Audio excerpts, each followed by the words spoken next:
Hi, my name is Jack Shea, and I'm interviewing Charles Hayes, longtime investor, uh, acquaintance of mine in real estate and other things. And I thought I'd ask you how you got started, Charles, and where you got started, and what you're doing. Well, I started buying in California in Los Angeles first, and then I bought a couple properties in Los Angeles and moved up to Bakersfield, which I felt was a better market. This was in the late 90s, and property values were going up, not rapidly, but they were going up marginally, and there were some areas in Bakersfield that I thought had good rental potential, and I wanted to build a base of rentals, so I started buying pretty aggressively in Central California. And then, what came next? Well, I invested for 4 or 5 years between 99 and 2004, 2005, I guess about 6 years, and built a good base of rentals. I had a lot of properties with decent cash flow. Each one had a small amount, and they covered the expenses. I had mostly used at that time debt, although bank finance properties, but I also used some seller financing. I didn't know a lot about how to do it, but in some cases sellers would say to me, look, I'll carry the paper if you'll buy the house. And so that was my first introduction to that idea. And I found myself with a lot of properties and a lot of work, to tell you the truth. It was fun and interesting because I was new to real estate, but it was also a lot of work. And strictly single-family homes? Single-family homes, I kind of stayed away from stuff that I didn't know about or understand. I was busy enough with the single-family stuff that I stayed at that point, stayed away from commercial. So then what? Well, then I got married in 2000 to my wife, who lived at the time in Russia, and we moved to California, but we wanted to be on the East Coast, and so I started looking for some markets that were on the East Coast that had opportunities that I thought I could cities that I could go and find some good deals. And I found Philadelphia. I looked at a lot of different places, and Philadelphia looked like a really good market. It was kind of coming out of the bottom of its slump and was starting to grow again. People were returning to the city, buying properties, and there was a lot of inventory to choose from.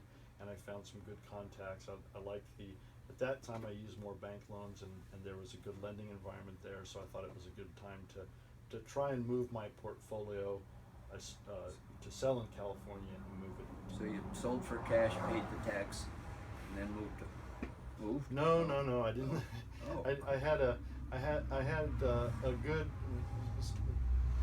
suggestion from you to not pay the tax, to do a 1031 exchange, and that worked out very well because I was able to sell and move the cash tax free, and through a combination, I used bank financing. I don't use as much bank financing today. So you needed some debt in your new stuff. Yeah, I needed some debt. I needed seller subject to some.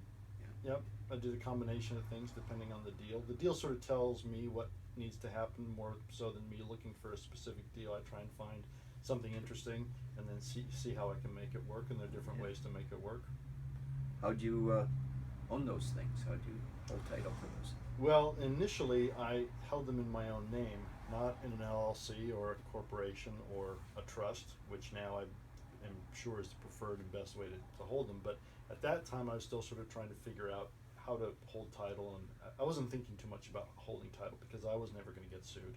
That wasn't going to happen. I was, why would Never I get happened. sued? No, who would ever sue a guy that owns a bunch of houses? Just never happens. Did it happen? It happened. Oh yeah. Yeah, I had to make a long story short, an accident on the property for which I was not negligent, but for, of course, which I was blamed.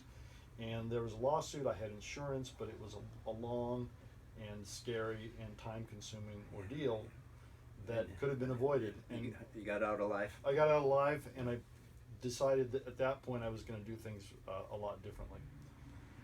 So what's direction are you headed for the future? Well, the last few years, using the trusts and using options especially, I'm using a lot less bank financing.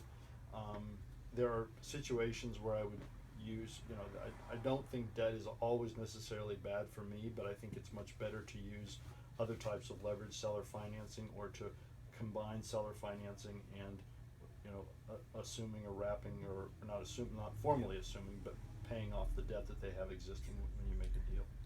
Are you confident enough in the economy and the market that whether your leverage and what you're paying and that you'll proceed again? Absolutely. In any market they're great. I think they're great deals in any market, in any condition. It's just a matter of the number and the type. So they change when the market, when there's more buyers than sellers, you're going to have a little bit tighter market on the acquisition side. When there's more sellers than buyers, it's going to be easy to accumulate, a little more difficult to sell. But using options, I feel very safe that if there is some serious downturn, I mean, there's going to be ups and downs, but if there's a serious downturn, that I'm not exposed to a lot of bank debt that I can't cover. That's really the key for me. Good plan, Charles. All right. Thanks for sitting down. Well, thanks for helping me with all the stuff over the years. Yeah. Good stuff.